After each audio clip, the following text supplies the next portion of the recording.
আমি ছোট থাকতেই আমার মা মারা যায়। আমাকে মানুষ করার জন্য বাবা আরেকটি বিয়ে করে। আমি ছোট বড় সবাইকে আপনি করে ডাকতাম। আমার একটা সৎ ভাই ছিল।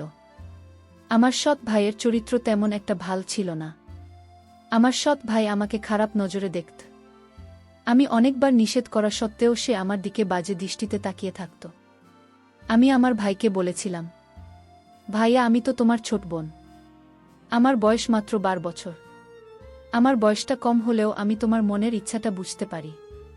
সৎ ভাই আমাকে বলল, তুই কি বুঝিস না রে? আমি বললাম, ভাইয়া আমি দেখতে অনেক সুন্দর সবাই বলে, আর তুমি আমার দিকে এভাবে তাকালে আমার ভীষণ খারাপ লাগে। সৎ ভাই তখন বলল, আমি তোকে তো অনেক ভালোবাসি। তুই যদি আমার বন্যা হতো তাহলে আমি তোমাকে বিয়ে করতাম। ভাইয়ের মুখে এই কথা শুনে আমি নিশ্চিত হলাম, ভাইয়া আমার কাছে গোপনে অবশ্যই কিছু চাই। কিন্তু তার চরিত্র এত খারাপ ছিল যে এলাকার মেয়েরা তার নামে দুদিন পর পর বাড়িতে নালিশ আসত। আমি আমার সৎ ভাইকে খুব ভয় পেতাম। আমার একদিন কিছু টাকার প্রয়োজন ছিল, কিন্তু টাকা আমার মা দেয়নি। আমার সৎ ভাই বলেছিল, আমি তোকে টাকা দিব, কিন্তু তুই আমার একটা কথা রাখবি, যে কথাটা কাউকে বলা যাবে না, শুধু তুই আর আমি জানব। আমি বললাম, কি কথা? যদি রাখার মতো হয় রাখব। আমার সৎ ভাই বলেছিল, তুই একদিন আমার বন্ধুর বাসায় যাবি আমার সাথে বেড়াতে। আমি বললাম, আমার সেখানে কেন যেতে হবে? আমার ভাইয়া বিভিন্ন কৌশলে আমাকে তার বন্ধুর বাসায় নিয়ে গেল। আমিও বলেছিলাম, ভাই আমার 1000 টাকার প্রয়োজন, তুই যদি টাকা দিস তাহলে আমি যাব। সে বলল, 1000 টাকা কোনো ব্যাপার হলো, আমি তোকে 5000 টাকা দিব। কিন্তু শোন, আমার বন্ধুর বাসা অনেক দূরে। আমার বন্ধুর বাসায় আজ বিয়ে, আজকে ফিরে আসতে পারব না। একটা দিন বন্ধুর বাসায় থাকতে হবে। আমি আমার সৎ ভাইয়ের সেই মতো তা বুঝতে পারিনি। আর সেদিনই ঘটে আমার সাথে এক করুণ দুর্ঘটনা। যে ঘটনাটি ঘটেছিল সেটা আসলে আমি কেন কোনো মেয়েমানুষের পক্ষে মেনে নেওয়া খুবই কষ্ট দেয়। যাই হোক, আমি আমার সেই ভাইয়ের কথায় আমি তার বন্ধুর বাসায় গেলাম। তারপর বন্ধুর বাসায় রাতে খাওয়া দাওয়া শেষ করে শুতে গেলাম। আমি যে ঘরে শুয়েছিলাম সেই ঘরে আমার ভাই ছিল। আর গভীর রাতে ভাই আমাকে জোর করে। বাকি বিষয়টা গল্পতে বলছি, তাহলে শুনুন আমার বাস্তব জীবনের গল্পটা। আমার নাম তিন আক্তার। গরিব পরিবারের মেয়ে আমি। বাবা কৃষি কাজ করে, কিনা পড়ালেখায় অনেক ভালো, তাই পড়ানোর আগ্রহ বেশি। তিনাকে পড়াতে চাই, তাই তো কষ্ট করে হলেও ভার্সিটিতে ভর্তি হয়েছে। আজই গ্রাম থেকে এসেছে, সে এমন এক অবস্থায় পড়েছে। তিনি দেখতে অসম্ভব সুন্দর, অনেক নরম মনের, যখন তখন যাকে তাকে বিশ্বাস করে ফেলে। লেখাপড়া ছাড়া আর কোনো কিছু বোঝে না। গরিব হলেও অনেক আদরের, কিনা সবার চোখের মণি। কিন্তু তিনার বাবার পক্ষে এত টাকা জোগাড় করা কষ্ট হচ্ছিল। কোথা থেকে এত টাকা আনবে? মেয়েটার বড় ইচ্ছা কলেজে লেখাপড়া করে বড় কিছু হয়। কিন্তু আমার তো নুন আনতে পান্তা পুরায়। আমার বাবা রাত দিন পরিশ্রম করে আমার লেখাপড়ার খরচ বের করত। কিন্তু বাবার কষ্ট আমার কিছুতেই সহ্য হতো না। আমি বাবাকে বললাম, বাবা আমার জন্য তোমার এত কষ্ট করতে হবে না। আমি লেখাপড়া করেছি, আমি নিজেই বের করতে পারব। বাবা বলল, তুই কেমন পারবি? বাবা তুমি কোনো চিন্তা করো না, শুধু আমার প্রতি দয়া রাখ, আমি ভার্সিটিতে পড়ালেখা করব বাবা, এটা আমার স্বপ্ন। আমার একটা সৎভাই ছিল।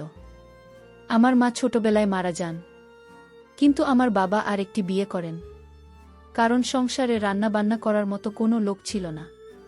আর তাই বাধ্য হয়ে বাবা বিয়েটা করল। আমার ছোট মাত্র আমাকে খুব ভালোবাসে, নিজের মায়ের মতো আমিও দেখি। কিন্তু আমার একটা ছোট ভাই ছিল, তার নাম রফিক। সে লেখাপড়ায় খুবই কাঁচা। লেখাপড়া না করে সারাদিন আড্ডা মারে বন্ধুদের সাথে। লেখাপড়ার প্রতি তার কোনো আগ্রহ নেই। আমার সব ভাইয়ের কোনো মতো ভালো না। সে কিছুদিন আগে বন্ধুদের সাথে যোগ করেছে, একটা ছেলেকে মেরেছে। কিন্তু এই ছেলের চিকিৎসার সমস্ত খরচ আমার বাবার বহন করতে হয়েছিল। আমার বাবার কথার অবাধ্য থাকতে সবসময় আমি এত ভাল লেখাপড়া করি। তার প্রশংসা শুনলে তার মাথা নিচু হয়ে যেত। আমার প্রশংসা সে কিছুতেই সহ্য করতে পারত না, কারণ আমি তার সৎ বোন ছিলাম। নিজের আপন বোন হলে আজ সে খুশি থাকত হয়তো। যাই হোক, আমার সৎ ভাই কিছুদিন পর একটা মেয়েকে পছন্দ করে। তাকে সে বিয়ে করতে চায়, কিন্তু তার তো কোনো কর্ম নেই। বিয়ে করে কিভাবে সংসার চালাবে? বাবা তাকে নিষেধ করেছে যে তুমি এখন বিয়ে করতে পারবে না, আগে একটা চাকরি করো, তারপর দেখা যাবে। আমার সৎ ভাই তখন বাবার সাথে রাগারাগি করল। বলল, ওই মেয়েকে না পেলে সে বাঁচবে না। নিজেও মরে যাবে। আর কত কি বলতে লাগল। আমার ভাই বাবার সাথে রাগ করে বাড়ি থেকে চলে গেল। একটা বেসরকারি প্রতিষ্ঠানে চাকরি নিলাম আর ছোট ভাই। এর মধ্যে মেয়েটির বিয়ে হয়ে যায় অন্য জায়গায়, যার জন্য সে চাকরি নিল তাকে পেল না। আমি তাকে সান্ত্বনা দিলাম, ভাইয়া আমি তোমাকে এর চেয়ে ভালো মেয়ে আমার ভাইয়ের জন্য নিয়ে আসব। সে তখন আমায় বলল, আপু তোর একটা কথা বলি। আমি বললাম, কি কথা ভাইয়া? রফিক বলল, আমি তো লেখাপড়ার সমস্ত খরচ আমি দেব, আমি তো স্বপ্ন পূরণ করব। এই কথা শুনে আমার ভালো লেগেছিল, কিন্তু হঠাৎ এত মায়া আমার জন্য কেন হলো তা নিয়ে আমার মনে কৌতূহলের সৃষ্টি হলো।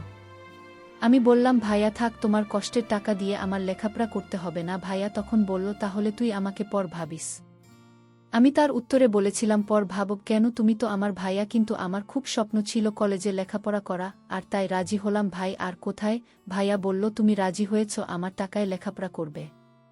তবে আপু আমার একটা কথা তোমার শুনতে হবে।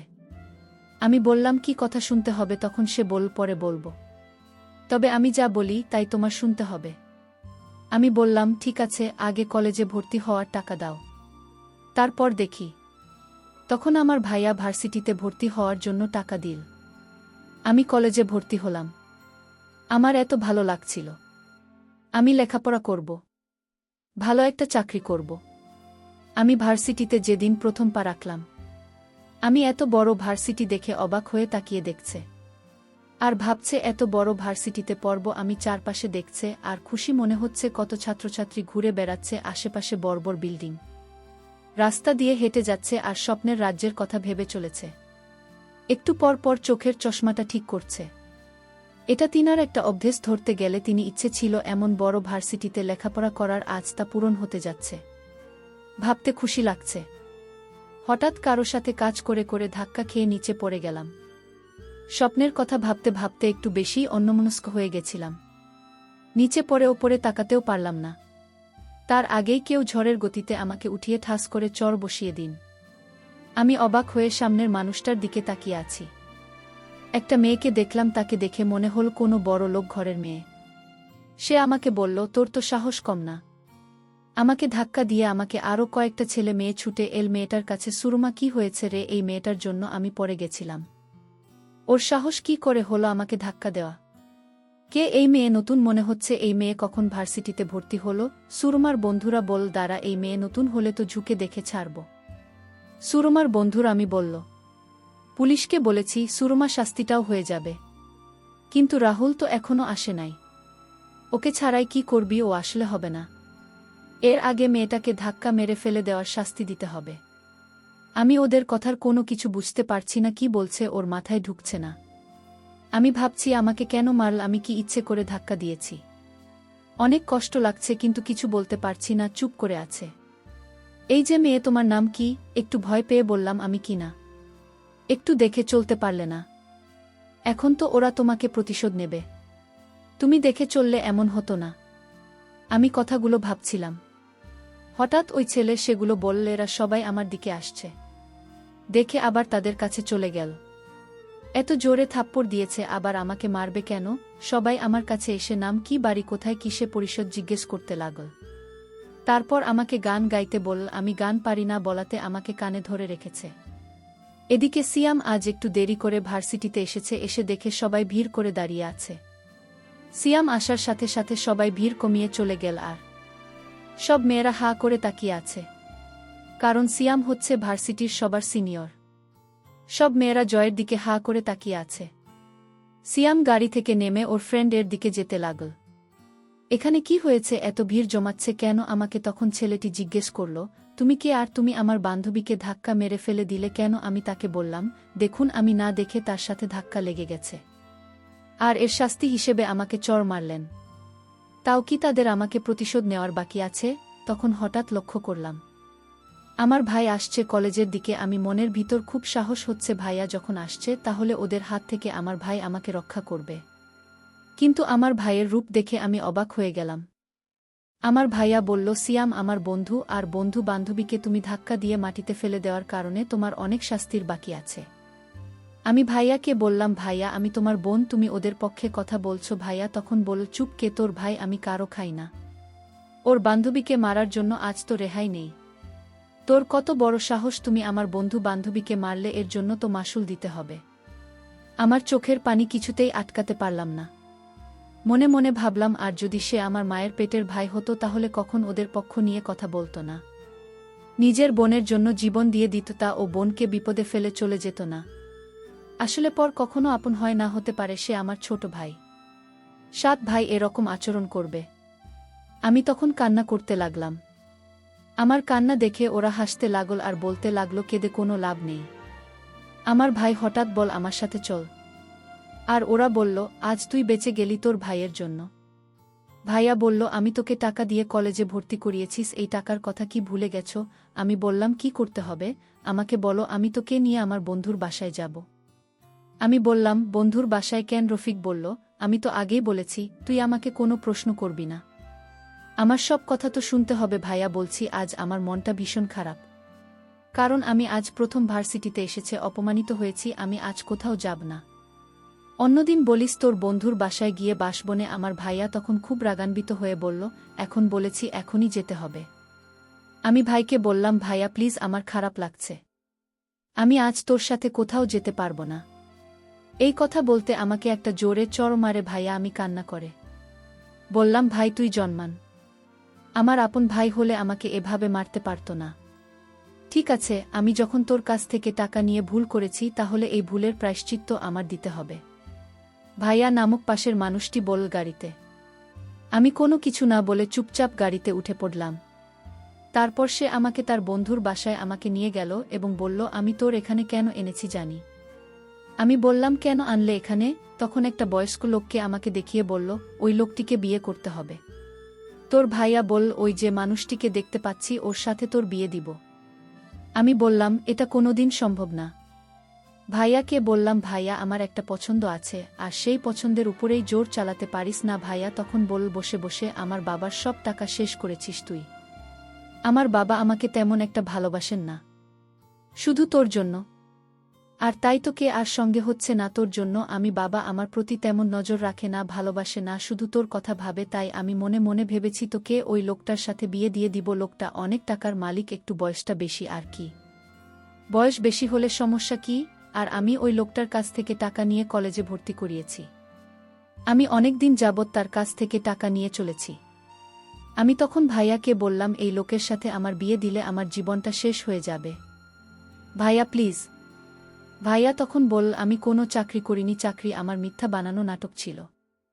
আমি তখন আমার ভাইকে একটা থাপ্পড় মেরে বললাম, এই তো প্ল্যান ছিল, আমি কোনোমতে এখান থেকে পালিয়ে আসলাম। বাবার কাছে কান্না করে সব বলে দিলাম।